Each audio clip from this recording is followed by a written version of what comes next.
Hi everybody, in this video I want to show you some features that I use in my daily nail art life. So I'm going to show you my working brushes, the colors I got used to use in my nail art works. So I will describe all the colors. I will show you some brands that I use in my work. And I will explain you what color do I use for what. So let's begin. My favorite brushes at the moment, so I always try to find something new for my work, and this time I like this brush. This is brush for fine lines, and the length of the hair of the brush is about 1 centimeter, not more, because if it would be longer, it will be very hard to draw very curved details. It is not very comfortable. So and if it was too short, it would take a very small amount of material, so it will be not very comfortable to use it for long lines, because in my nail art I often draw hair or some eyelashes, so I need the length like this. So it is not more than 1 centimeter in from this point to this point. Here is enough of hair. It is not very thin, you see. Here enough of hair, because if you will take a rublov, for example, for fine lines, it has very small amount of hair, and you can see there when you take material, you can see the drop of material on the nip of your brush.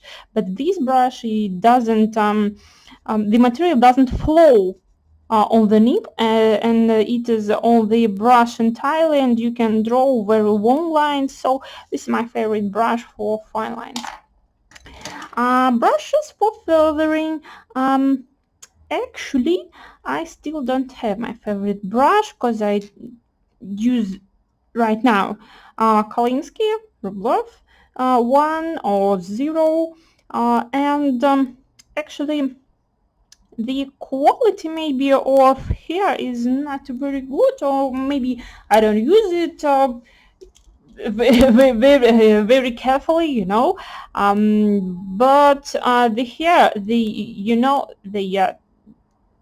they become like this very fast from the first use, and so I change them maybe once a month. So actually I try not to clean it in very aggressive liquids, only in alcohol, and I try not to prefer not to clean them totally and stay them a little bit material, just to save the hair.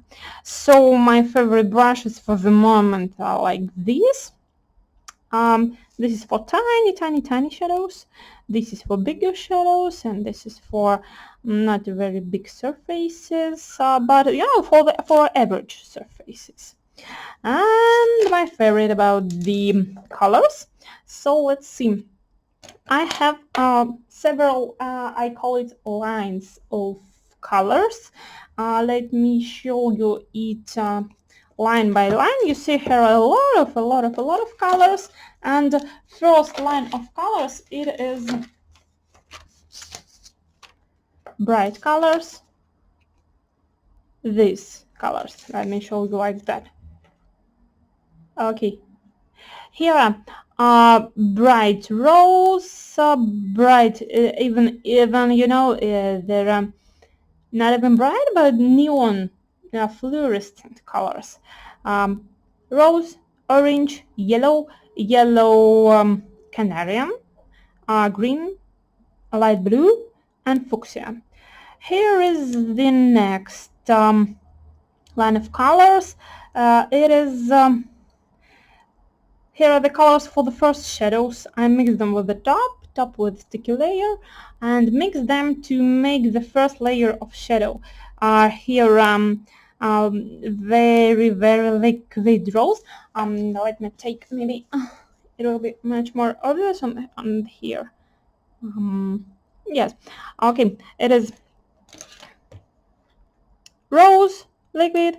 Orange, it is very average orange. It is not very, I don't know, specific. It is just orange. I have never used it on covering nails of my clients, and that is very strange, unpleasant color, really.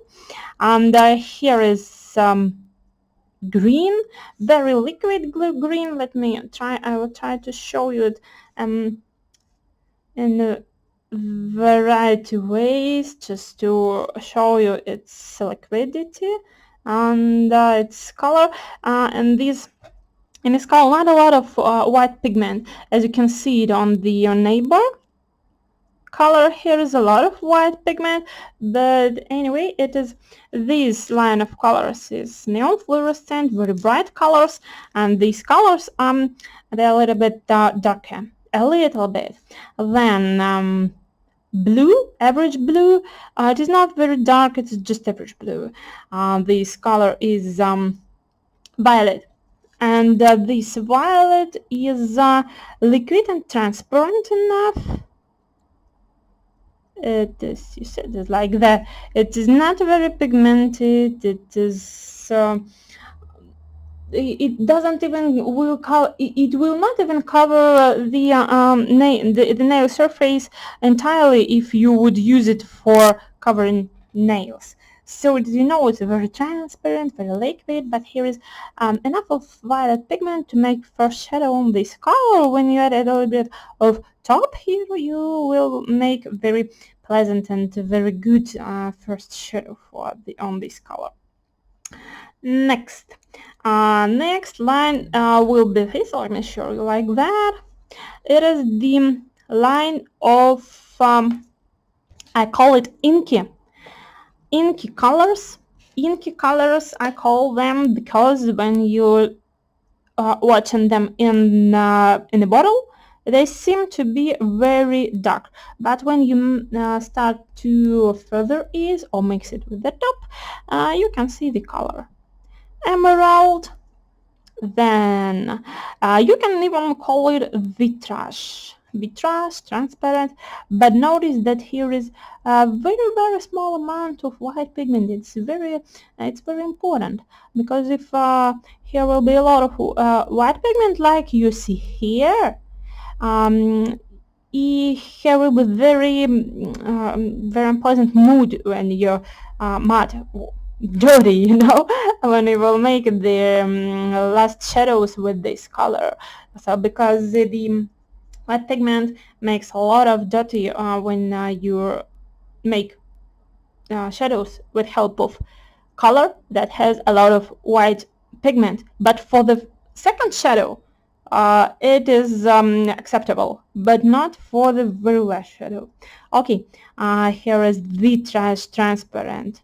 Vitrage transparent violet. Here's terracotta. It is not even brown. It is, it is, yes, it's terracotta color. It is vitrage red. Red color. It's vitrage. You can even see, the surface under it. Here you see. So it means that here is a very small amount of white pigment. You see the brush under it? Okay, and Bordeaux. And all these dark colors I use for shadowing, darkening. This line is for the basic colors of pigment, or basic colors of objects, of anything I draw, of images.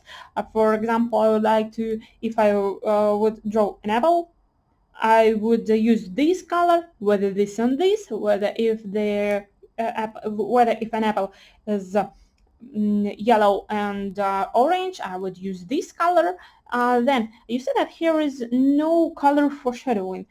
This is only because I can I can shade this color whether with help of whether with help of this color, whether with help of this color. It depends on what shade the object has, because yellow can be as yellowy orange or yellowy uh, green, so you can use whether this color.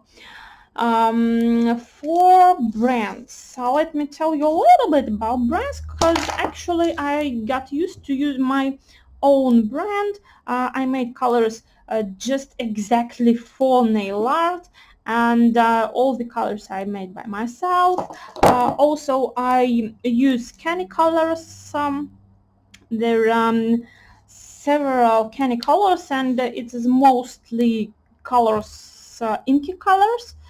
So Bordeaux is 258, 58, and the emerald color is, I can't see even here, you know, it's erased from the bottle. On red, it is 257. So then I use top with sticky layer. It is also made by my own. It is top with sticky layer. It is very liquid, and it helps to shade, to mix colors with this top together very slightly, and it's very easy. So here are my favorite features for nail art, guys. If you have some questions, you can write it under this video in comments. So see you in the next video. I'll show you colors for face drawing. Goodbye.